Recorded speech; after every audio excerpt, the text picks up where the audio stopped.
देखिए, प्रयास करना होगा। मैं तो बाल्यकाल से मेरे मन में एक भावना आई थी, जब किसी बच्चे ने भोपाल में बिहारी बोलकर चिढ़ाया था, बड़े पीड़ा हुई थी कि बिहारी शब्द को पुनः सम्मान का प्रतीक कैसे बना सकें, जो प्राचीन काल से जिस गौरव को हम लोग अनुभव करते थे। और तभी जब सर्विस में आया, उसके बाद से जो पुलिस सेवा के अतिरिक्त भी युवाओं को प्रेरित करने का कार्य करता रहा हूँ। और पिछले 3.5 वर्षों से अभियान लेट्स इंस्पायर बिहार के अंतर्गत आज बिहार के 1 लाख से अधिक ऐसे लोगों को हम लोगों ने जोड़ा है जो बिहार के विकास में योगदान करना चाहते हैं। 10,000 से अधिक सफल उद्यमियों को जोड़ा है और बिहार की दृष्टि को हम लोग बदलना चाह रहे हैं कि जाति, संप्रदाय, लिंग भेद, विचारधाराओं के मतभेद से ऊपर उठकर हम अपने पूर्वजों की तरह सोचें, जिसमें प्राचीन काल में जातियां बिहार में थीं, लेकिन जैसा जातिवाद और उसका संघर्ष आज हम देखते हैं, यदि तब रहा होता तो न मगध में नंद वंश का उदय होता, जो सबसे निम्न वर्ग से आता था, न आचार्य चाणक्य चंद्रगुप्त का चयन कर सकते। बड़ी दृष्टि के कारण ही हम वैशाली की स्थापना कर सके, जो वेदांत पर आधारित थी। उस दृष्टि को पुनः स्थापित करने के लिए, जिस भेदभाव से रहित हो और नई सोच के साथ बिहार में उद्यमिता की क्रांति हो, जिसमें केवल सरकारी नौकरी तक हम नहीं सोचें, स्टार्टअप्स कैसे लगें, कैसे हम लोग उनका मार्गदर्शन कर सकें, कैसे बड़े उद्योग स्थापित हों, उसका प्रारंभ तो स्टार्टअप से ही होगा। तो स्टार्टअप्स की क्रांति हम लोग लाना चाहते हैं, इसी के लिए स्टार्टअप समिट का आयोजन हम लोग कर रहे हैं। शुरुआत की है, आप कैसे देखते हैं बिहार के युवा को एक उद्यम से जोड़ना, कैसे जोड़ सकता है, क्या करते हैं? मेरा नाम अमितेश है। मैं बहुत स्टार्टअप के साथ जुड़ा हुआ हूँ, मेंटरशिप की है उन्होंने। मैंने इंडिया में और बाहर भी ये देखा है कि बहुत सारे ऐसे स्टार्टअप हैं जो बिहारी लोग कर रहे हैं, बट इंफ्रास्ट्रक्चर और कैपेबिलिटीज़ जो यहाँ से माइग्रेट हो गई है, पलायन हो गई है दूसरे शहरों में, वो लोग वही हैं, बिहार के ही हैं, लेकिन अन्य जगह वो अपना स्टार्टअप कर रहे हैं।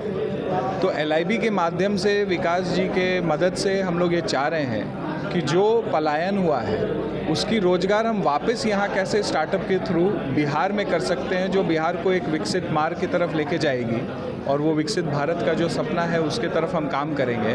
तो ऐसे बहुत सारी स्टार्टअप्स जो यहाँ पे अभी भी ऑपरेट कर रहे हैं, जैसे मैं जानता हूँ एक मुजफ्फरपुर में नेक्स्ट जेन स्टार्टअप है जो जेनेटिव AI पे काम कर रही है। उनकी ऑफिस बैंगलोर में है, लेकिन उनके फाउंडर मुजफ्फरपुर में बैठते हैं। तो ऐसा हम क्यों नहीं करें कि यहाँ पे ऑफिस हो, और यहाँ पे जैसे उन्होंने 100 लोगों को रोज़गार बैंगलोर में दिया है, वो इंजीनियर्स और वो सॉफ्टवेयर इंजीनियर्स क्यों नहीं यहाँ पे हों, और वो भी यहीं के लोग हैं, लेकिन इंफ्रास्ट्रक्चर की कमी के वजह वहाँ पे है। तो हम उसको कैसे बिल्डअप कर सकते हैं और क्या क्या उनको सुविधाएं जो हम दे सकते हैं। I think let's inspire Bihar उसी की तरफ काम कर रहा है। तो विकास जी की मदद से उसमें हम आगे और जितना भी योगदान होगा हम करेंगे।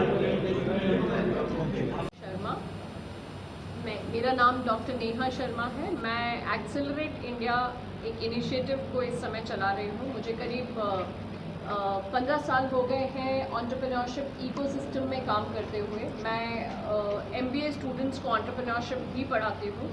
अब तक करीब 1000 से ऊपर स्टार्टअप्स को मेंटोर कर चुकी हूँ। और बिहार के लिए मैं काफ़ी इच्छुक हूँ ये जानने के लिए कि बिहार इस समय पिछले 2 सालों में काफ़ी पूरे इंडिया में ही नहीं, बाहर तक सुर्खियाँ बटोर रहा है कि एक अच्छा इकोसिस्टम तैयार हो रहा है। और ये मैं इस माध्यम से, इस प्लेटफॉर्म से, लेट्स इंस्पायर बिहार से जो मैं जुड़ी हूँ, I am really thankful to Vikas sir and Manoj ji for inviting me for this event. हम एक्सेलरेट इंडिया के माध्यम से एक ही चीज़ को बताना चाहते हैं कि स्टार्टअप्स की जब हम बात करते हैं तो स्केलेबिलिटी बहुत इम्पॉर्टेंट एलिमेंट होता है और वो टेक्नोलॉजी के थ्रू अचीव किया जा सकता है। इसलिए वेरी इंस्पायरिंग टू सी कि आप टेक्नोलॉजी को हम एज एन इकोसिस्टम डेवलप कर रहे हैं, इंफ्रास्ट्रक्चर डेवलप कर रहे हैं, गवर्नमेंट काफ़ी आगे तरीके से बढ़ रही है, यूनिवर्सिटीज़ आगे बढ़ रही हैं। तो ये एक बहुत ही अच्छा कदम है आगे बढ़ाने के लिए। और एक्सेलरेट इंडिया पूरी तरह से कोशिश करेगा कि हम जहाँ पे भी अपने नेटवर्क्स को लेवरेज कर सकते हैं बिहार के लिए, तो we will try and see how we can help Bihar to develop this capability कि उनके यहाँ के जो बच्चे हैं वो एंटरप्रेन्योरशिप में अपना एक रुझान दें और हम उनको हैंड होल्ड कर पाएँ और ग्लोबल स्टेज तक उनको आगे ले जा पाएँ। क्योंकि एक्सेलरेट इंडिया का काम है, हम काफ़ी ग्लोबल स्टार्टअप इकोसिस्टम्स के साथ जुड़े हुए हैं और उनके साथ मिलकर काम करते हैं। फॉर एग्जांपल हांगकांग है, ऑस्ट्रिया है, जर्मनी है, US है, अफ्रीका है, इस सारी जगह पर इंडियन स्टार्टअप्स को we are promoting. So yes, we are very keen to see कि हम बिहार के स्टार्टअप्स को इन ग्लोबल प्लेटफॉर्म्स तक कितनी जल्दी ले जा सकते हैं। नमस्ते, मेरा नाम डॉक्टर प्रीति वाला है और मैं लेट्स इंस्पायर बिहार गार्गी अध्याय की मुख्य समन्वयक हूँ। अभी ये जो स्टार्टअप समिट 2024 ऑर्गेनाइज किया जा रहा है, ये लेट्स इंस्पायर बिहार के उद्यमिता अध्याय के द्वारा किया जा रहा है। इससे पहले भी दिल्ली में 2021 में Bihar entrepreneurship conclave, vibrant Bihar global summit 22 and 23 organise किया जा चुका है। इसका एम यही है कि बिहार में हम उद्यमिता को बढ़ावा देना चाहते हैं, क्योंकि हम सभी का मानना है कि बिहार तभी डेवलप होगा जब हम उद्यमिता को प्रमोट करेंगे।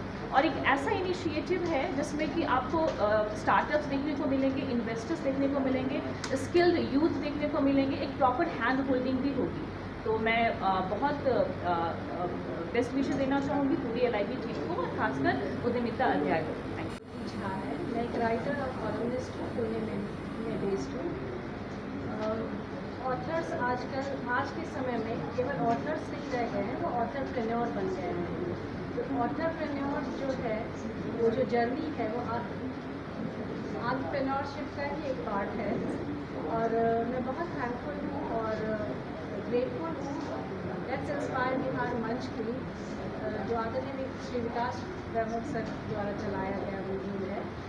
उसने वो प्लेटफॉर्म दिया है न केवल बिहार में रह रहे बिहारियों को, बल्कि बिहार से बाहर रह रहे लोगों को भी बिहार में वापस आकर जुड़ने का एक मौका दिया है। और जो ऑथर्स हैं, राइटर्स हैं, साहित्य है, उसे भी जोड़ा है अपनी मुहिम से। उनका क्या रोल हो सकता है बिहार को आगे बढ़ाने में, वो किस प्रकार योगदान दे सकते हैं। और मैं शुभकामनाएं देना चाहती हूँ एंटरप्रेन्योरशिप चैप्टर को और मोहन कुमार जी को। और यहाँ